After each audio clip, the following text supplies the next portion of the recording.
नमस्कार दोस्तों, दगड़ियों, छोटे बड़े भाई बहनों। मैं मनीष, गांव रूपानौली से, अल्मोड़ा डिस्ट्रिक्ट का एक छोटा सा गांव नियर नौबाड़ा। आजकल आया हुआ हूँ विंटर वैकेशन में घर। तो पहले तो आप सभी को हैप्पी न्यू ईयर।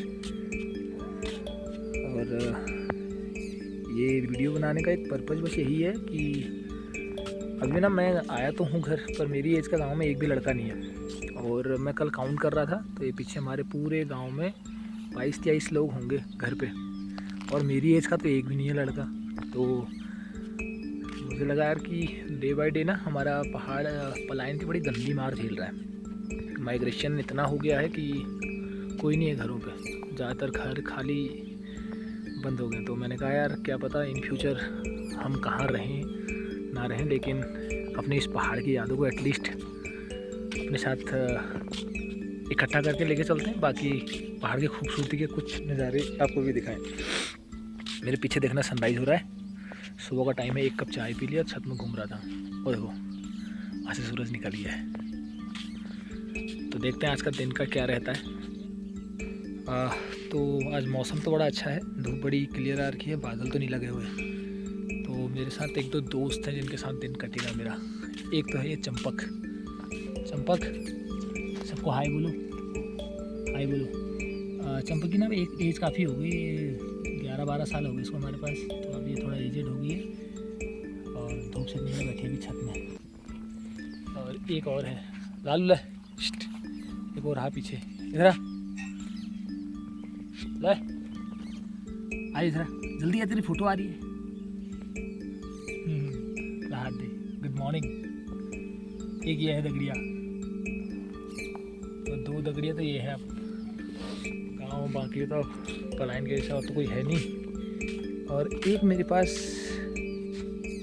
एक बागड़ बिल्ला भी है, कहीं घूम रहा होगा, अभी दिखेगा तो फिर दिखाते हैं आपको। हाँ जी दोस्तों, तो मैं आ गया हूँ छत में धूप सेकने। वो पीछे जो आपको टॉप दिख रहा है वो है नैतना मंदिर, और बहुत अच्छी धूप आई हुई है, मौसम पूरा क्लियर है। ये वीडियो बनाने का ना कुछ एक पर्पज़ था। मैं कल से चीज़ को सोच रहा था और मुझे लगा कि क्यों ना जो है आप सभी लोगों के साथ चीज़ शेयर की जाए। जैसे मैंने आपको पहले बताया कि गांव ना पूरे पलायन की मार झेलने ज़्यादातर जो है गांव खाली हो चुका है, और जो लोग भी घरों पर है वो लास्ट जनरेशन है जो इन गाँव को आबाद किए हुए, क्योंकि उनकी जो भी बच्चे लोग हैं वो सब जो है कहीं ना कहीं शहरों में अलग अलग जगह जॉब कर रहे हैं, और गांव पूरे के पूरे खाली हो चुके हैं। तो मुझे लगा कि क्यों ना कुछ चीज़ें आपसे शेयर करें, और हो सकता है कुछ चीज़ें हम कनेक्ट आपस में कर पाएँ, क्योंकि जितने भी लोग बाहर रहते हैं उनमें से कई मेरे दोस्त भी हैं जो एक्चुअल में अपने गांव से बहुत लगाव रखते हैं, पर कुछ फाइनेंशियल रीज़न हो जाते कई बार, क्योंकि पहाड़ों में रोज़गार नहीं है, तो बिना रोज़गार के घर पे सस्टेन करना भी टफ़ है। और डे बाय डे आप कंडीशंस देख ही रहे हैं पहाड़ों की, चाहे वो स्वास्थ्य को लेकर हो या एजुकेशन को लेकर के हो।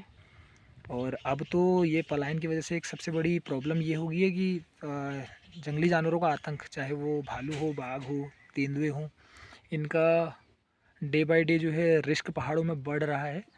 तो मैंने सोचा कि क्यों ना एटलीस्ट अभी मैं घर पे हूँ तो मैं आपको एक्चुअल में ग्राउंड की क्या रियलिटी है उसके बारे में थोड़ा सा अवेयर कर सकूँ, और कोशिश करें हम कि हम क्या बेटर कर सकते हैं एटलीस्ट। क्योंकि अगर हमने अपना बचपन इन पहाड़ों में जिया है तो इन पहाड़ों की खूबसूरती को आप डिनाई तो नहीं कर सकते, अगर आपने यहाँ सच में ज़िंदगी का कुछ भी हिस्सा अगर आपने यहाँ जिया हुआ है।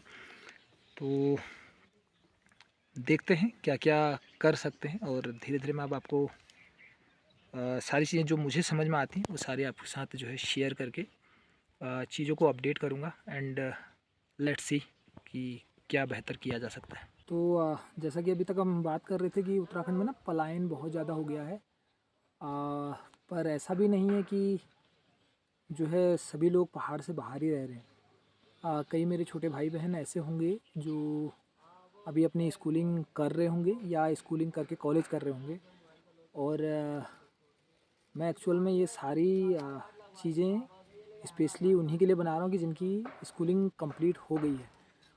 क्योंकि ना मुझे एक चीज़ समझ में आती है कि अगर आप एक बार मतलब अगर एक बार आप शहर की तरफ अगर माइग्रेट कर जाते हैं, मतलब एक बार अगर वहाँ पलायन हो गया और कुछ चीज़ आपने अगर वहाँ चूज़ कर ली, तो बहुत टफ हो जाता है आपके लिए वापस रिटर्न करना। और एक्चुअल में हमारे पास, जैसा मैंने कहा कि हमारे पास यहाँ पहाड़ों में बहुत ज़्यादा रोज़गार की अपॉर्चुनिटीज़ तो नहीं है। तो यहाँ पर या तो आप जो है किसी गवर्नमेंट एग्ज़ाम की तैयारी कर सकते हैं, और या फिर जो है आप कुछ अपना बिज़नेस देख सकते हैं। बट बिज़नेस के लिए भी थोड़ा सा ये है, होने को अब गांव में कनेक्टिविटी हो गई है, रोडें तो खैर लगभग हर जगह पहुंच गई है, बट फिर भी थोड़ा सा फाइनेंशियल कैपिटल आपको चाहिए होती है किसी भी काम को शुरू करने के लिए। तो मैं ये बात सारी इसलिए बता रहा हूँ क्योंकि मैं 2020 में जब लॉकडाउन हुआ था तो उस टाइम पर एक वैकेंसी आई थी वन दरोगा की, फॉरेस्टर उत्तराखंड। और मैंने वो एग्ज़ाम दिया और 5 मार्क्स से मेरा रह भी गया। वो मेरी गलती है क्योंकि मैंने फ़िज़िक्स के न्यूमेरिकल वाले पोर्शन पे फोकस नहीं किया, और वही चीज़ थोड़ा सा मुझे लैग कर गई, तो 5-6 नंबर कम रह गए। और अभी करंट में सुनने में आ रहा है कि अभी जो है कुछ टाइम में आपको दोबारा से वैकेंसीज़ देखने को मिल सकती हैं, चाहे वो आपका पुलिस विभाग में हो या फिर वन विभाग में हो, फॉरेस्ट डिपार्टमेंट में। और जो वन दरोगा की पहले क्वालिफ़िकेशन रखी हुई थी वो आपकी 12th पास साइंस थी, बट अब उसको जो है थोड़ा सा उसमें चेंज करके अब उसको ग्रेजुएशन कर दिया है विद द साइंस स्ट्रीम, यानी कि बीएससी या बीटेक। पहले जब उसका एग्ज़ाम हुआ था उस टाइम पे उसमें सिलेबस क्लास 9th और 10th की साइंस थी, और अभी अगर उसमें एलिजिबिलिटी ग्रेजुएशन कर दी गई है तो हो सकता है कि उसमें इस बार जो है ग्रेजुएशन लेवल तक के क्वेश्चन पूछे जाएं अपने पर्टिकुलर सब्जेक्ट से। बट वो नोटिफिकेशन जब भी आएगा उसके लिए तो खैर मैं आपको अपडेट कर ही दूंगा। और थोड़ा सा ये वीडियो बनाने का एक कारण ये भी है कि एक्चुअल में ना कहा जाता है कि अगर सारी गलतियाँ आप खुद ही करके अगर ज़िंदगी में सीखना चाहते हैं तो ज़िंदगी बहुत छोटी है, तो दूसरों की गलतियों से सीख सकते हैं। और वो गलती मैंने की क्योंकि अपॉर्चुनिटीज़ बार बार नहीं मिलती।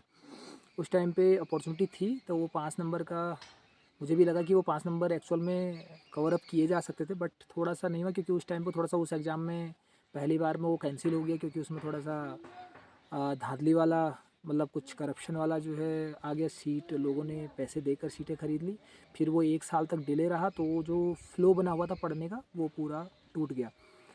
तो स्पेशली पहले तो मैं ये कहना चाहूँगा कि मेरे साथ वो लोग ज़रूर जुड़ें जो स्पेशली साइंस बैकग्राउंड से हैं और पढ़ाई में थोड़ा इंटरेस्ट रखते हैं, या किसी कॉम्पिटिटिव एग्ज़ाम में जो है अपेयर होने की सोच रहे हैं, स्पेशली साइंस सब्जेक्ट से रिलेटेड।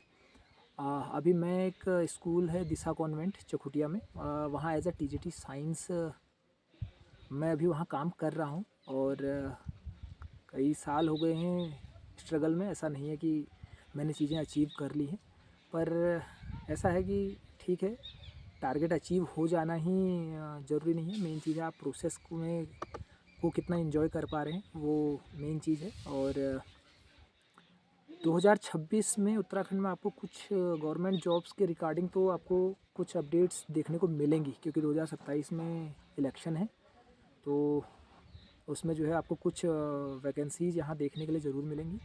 और मैं चाहता हूँ स्पेशली थोड़ा सा कि जो भी लोग एटलीस्ट अपने को फाइनेंशियली एक स्टेबिलिटी देना चाह रहे हैं और तैयारी करना चाह रहे हैं एग्ज़ाम की, किसी भी एग्ज़ाम की, आपको वो आपकी चॉइस पर डिपेंड करता है। तो अगर साइंस से रिलेटेड अगर कोई हेल्प अगर मैं आपकी कर सकूं तो ये मेरे लिए भी अच्छा होगा, और आप लोगों को भी थोड़ा सा हेल्प मिल जाएगी। बाकी जैसे ही इन वैकेंसीज़ की कोई अपडेट मिलेगी तो वो अपडेट मैं आपको ज़रूर बताऊंगा। बट पहले तो मैं ये चाहता हूँ कि एटलीस्ट आप क्लियरिटी रख लीजिए कि आपको एटलीस्ट इधर होना है या उधर, क्योंकि आप दोनों तरफ नहीं रह सकते, एक ही तरफ आपको होना पड़ेगा। ठीक है, चलिए मिलते हैं नेक्स्ट वीडियो में, तब तक के लिए ख्याल रखिए। Thank you.